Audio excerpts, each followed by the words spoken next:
Guys, আসসালামু আলাইকুম। আমরা এখন এই যে চলে যাচ্ছি আমাদের খালপাড়ে বন্ধু বান্ধব নিয়ে সবাই গোসল টোসল করবো, ঠিক আছে। আমরা ছোটবেলায় এই নদীতে প্রচুর পরিমাণে ডুবোতাম।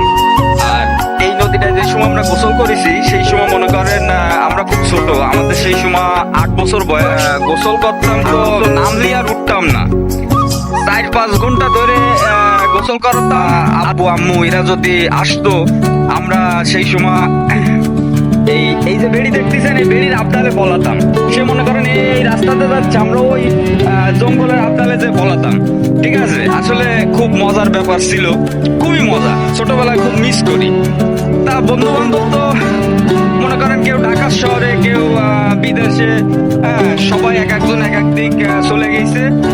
সাধারণত আমাকে একটা বন্ধু আইছে ঢাকার থেকে, ও আমাদের সাথে আছে। আর আমরা 6-7 জনে আজকে একটু গোসল করবো, আপনাদের দেখাচ্ছি।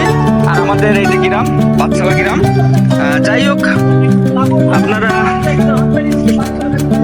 আপনারা দেখতে থাকুন গাইস, ঠিক আছে।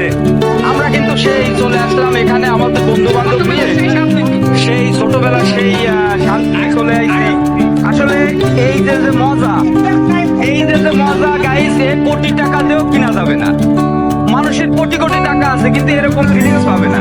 আর মনে করেন অনেক মানুষ আছে সুইমিং পুলে যে গোসল করে, ঠিক আছে, কিন্তু সুইমিং পুলটা হচ্ছে পদ্ম পানি, নদীর পানি, ন্যাচারাল এবং পাক পবিত্র। হ্যাঁ, সব সময় তুমি পাক পবিত্র। আর তারপরে আর একটা জিনিস হচ্ছে কি, পানিটা কি পরিষ্কার, কি পরিষ্কার পানি, দেখেনি গাইস, এই দেখেনি কি পানি, হ্যাঁ, এ কি পানি।